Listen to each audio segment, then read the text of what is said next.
नमस्कार, मी पुरुषोत्तम आवारे आणि आपण बघताय रोखोक. मित्रो, तुमच्या या सगळ्या निवडणुकीच्या धबडग्यात एक गोष्ट लक्षात आली नसेल. सर्वोच्च न्यायालयाच्या आदेशानंतर स्टेट बँक ऑफ इंडियानी निवडणूक रोखे योजनांमधला डेटा सार्वजनिक केला. त्या डेटांमधून ज्या पद्धतीची माहिती बाहेर आली, त्या माहितीमधून प्रचंड घोळ आणि या योजनेमध्ये मोठा घोटाळा असल्याचं लक्षात आलं. परंतु एक 10-15 दिवसाचा अवधी होऊनसुद्धा भारतीय जनता पक्षाच्या एकाही अधिकृत माणसाच्या तोंडून यावर शब्दही निघायला तयार नाही. अगदी गाईचं मांस विदेशामध्ये निर्यात करणाऱ्या कंपनीकडून 200-250 कोटी रुपये भारतीय जनता पार्टीने निधी घेतला, हे जेव्हा राष्ट्रीय स्वयंसेवक संघ किंवा कट्टर हिंदुत्ववाद्यांच्या लक्षात आलं, तेव्हा या माणसांनासुद्धा भयंकर धक्का बसला. पायाखालची जमीन निसटून गेली. भारतीय जनता पार्टी आणि त्याचे सगळे संरक्षक जे आहेत ते अतिशय घाबरले आहेत, हादरून गेलेले आहेत, अंतर्बाह्य हादरलेले आहेत. त्याच्यामुळे यावर कोणी बोलायला तयार नाही. पायाखालची जमीन घसरलेली आहे.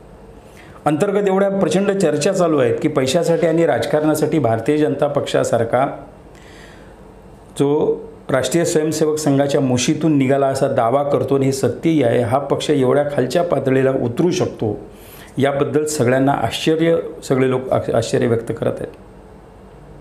म्हणून लक्षात घ्या की केंद्र पातळीवर असो, महाराष्ट्र पातळीवर असो की देशातल्या कोणत्याही राज्यात निवडणूक रोखे संदर्भात, इलेक्ट्रोलर बॉन्ड संदर्भात कोणताही भारतीय जनता पक्षाचा नेता अधिकृतपणे काहीही बोलायला तयार नाही. कारण बोलणार काय, बोलायला शब्द नाहीत. या पद्धतीने या लोकांनी प्रचंड घाण करून टाकलेली आहे.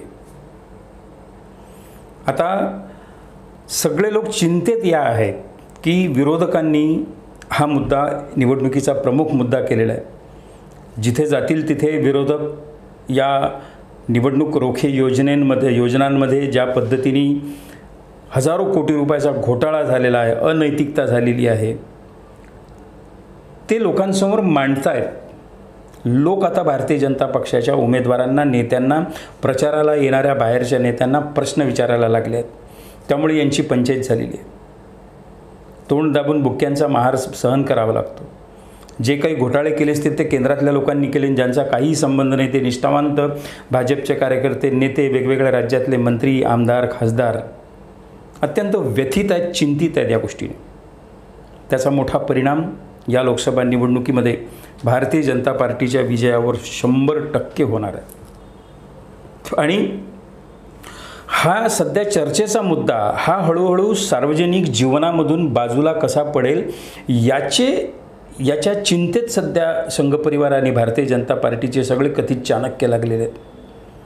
हा मुद्दा बाजूला कसा पडेल, मीडिया जो आहे, इलेक्ट्रॉनिक मीडिया असो, प्रिंट मीडिया असो, याच्या चर्चेतून बाजूला कसा पडेल, प्रवाह बाहेर कसा फेकला जाईल, याचं उत्तम नियोजन सध्या सुरू आहे. लक्षात घ्या, एक भारतीय मानसिकता अशी आहे की जेव्हा एखाद्या घटनेपेक्षा मोठी घटना आपल्या देशात घडते किंवा समाजात घडते, तेव्हा जुन्या घटनेवरून माणसांचं लक्ष उडतं आणि ती घटना सर्वसामान्य माणूस विसरते आणि नव्या मोठ्या घटनेची चर्चा करायला लागते.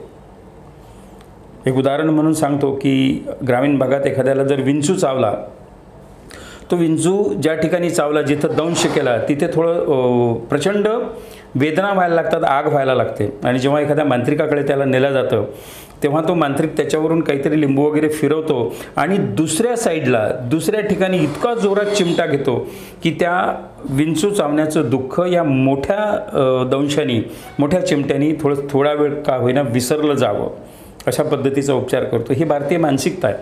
छोटी घटना एखादी विसरायची असेल किंवा एखादी घटना विसरायची असेल तर त्याच्यापेक्षा मोठी घटना देशात घडवावी लागते आणि याच्यात ही माणसं माहीर आहेत. भारतीय जनता पक्ष कदाचित उद्या एखादा पुलवामासारखा देशात एखादी घटना झाली तर मला आश्चर्य वाटणार नाही. ते यासाठी की हे मतांसाठी, सत्तेसाठी, त्या सगळ्या खुर्च्यांसाठी काय करतील, देश, राष्ट्र, राष्ट्रवाद पणालासुद्धा लावून टाकतील याचा भरोसा अजिबात नाही. त्याच्यामुळे येणाऱ्या काळामध्ये देशात अशी मोठी काही घटना घडणारच नाही याची शाश्वती देता येत नाही. या पद्धतीने ही माणसं अत्यंत खालच्या पातळीवर वागत आहेत. विरोधी पक्षांनी मात्र, विरोधी पक्षाच्या आघाडीने मात्र हा मुद्दा सोडता कामा नये. सर्वसामान्य माणसांना निवडणूक रोखे योजना काय आहे, इलेक्टोरल बॉन्ड कशाला म्हणतात, तो कसा घेतला जातो, त्यात काय गोंधळ झाला, हे सगळं केंद्रीय निवडणूक आयोगाच्या वेबसाईटवर अगदी आकडेवारीसह आहे.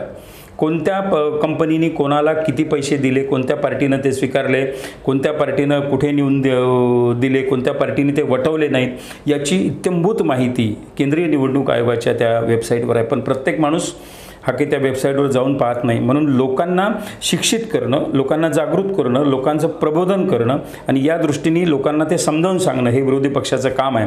हे जर काम या निवडणुकीमध्ये इमानी इतबारे आणि अत्यंत प्रभावीपणे जर झालं तर भारतीय जनता पार्टीचा बोऱ्या वाजल्याशिवाय राहणार नाही. या पातळीवर ते येऊन बसलेले आहेत.